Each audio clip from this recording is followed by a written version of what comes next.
La inmovilización del paciente con sospecha de lesión de la columna vertebral se debe realizar siguiendo un orden. Este incluye inmovilizar la región cervical, colocar el collarín cervical, evaluación de pulsos y respuesta del paciente, rotación en bloque, evaluación de la columna vertebral, colocación del paciente en la tabla espinal larga y por último asegurar al paciente para el traslado. En primera instancia, una persona deberá estabilizar la cabeza y el cuello del paciente con las manos y mantendrá esta posición hasta el final de la inmovilización completa. La segunda persona seleccionará el tamaño de collarín apropiado para el paciente. Esto se realizará midiendo el lado lateral del cuello, determinando la distancia que existe entre la línea media de la mandíbula y la clavícula con los dedos de la mano. Posteriormente, el personal deslizará la parte posterior del collarín cervical debajo del cuello del paciente.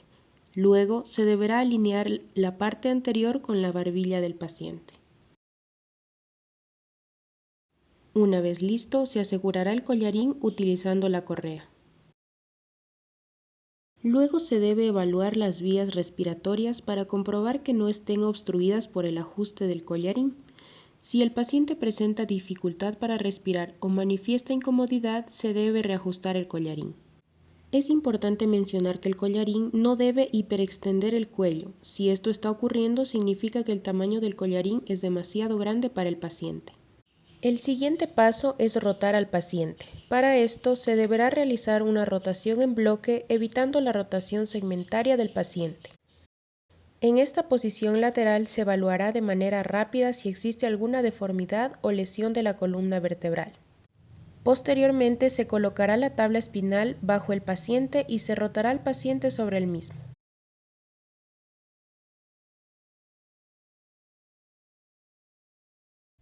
Si este no se encuentra bien colocado, se puede movilizar siempre realizando un movimiento en conjunto.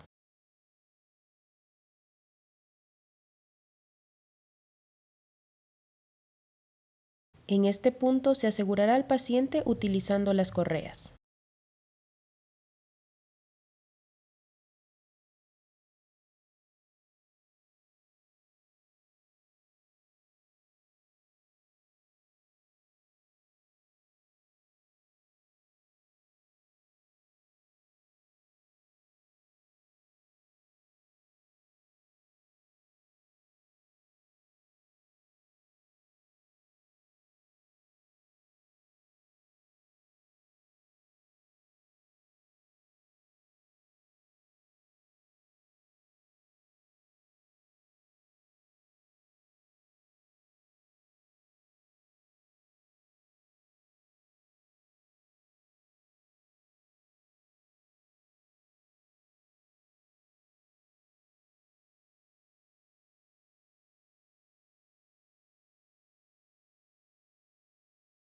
Después se asegurará la cabeza a la tabla.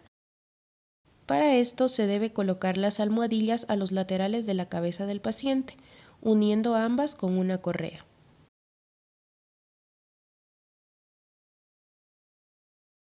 Una vez asegurada correctamente la columna, se asegurarán las piernas y los pies.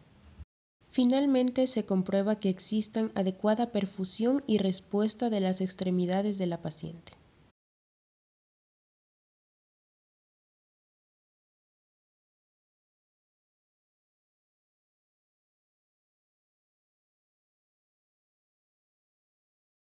A continuación veremos cómo realizar correctamente la maniobra de rotación en bloque. Esta maniobra nos servirá para evaluar la columna vertebral y retirar la tabla espinal larga una vez que el paciente se encuentra dentro de un centro médico. En primer lugar, una persona miembro del equipo empujará los hombros del paciente hacia abajo. Luego, otra persona en la cabecera de la cama deslizará sus manos alrededor del cuello hacia abajo, sosteniendo el cuello y la cabeza. Es importante colocar los brazos del paciente sobre el abdomen. La siguiente persona colocará una mano bajo el hombro del paciente y la otra en la cintura. La siguiente persona coloca una mano en la parte proximal del miembro inferior y la otra a nivel de la rodilla. La siguiente persona colocará una mano en la pierna y la otra en el tobillo. Una vez en esta posición, se realiza un movimiento en conjunto con todos los miembros para rotar al paciente a 90 grados.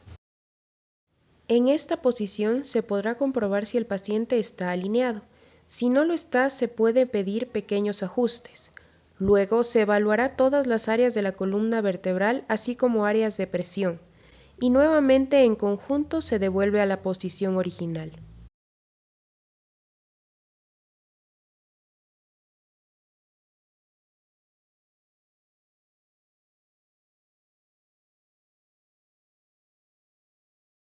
Finalmente se comprueba que el paciente esté alineado comparando que la nariz, esternón y sínfisis del pubis estén en línea recta.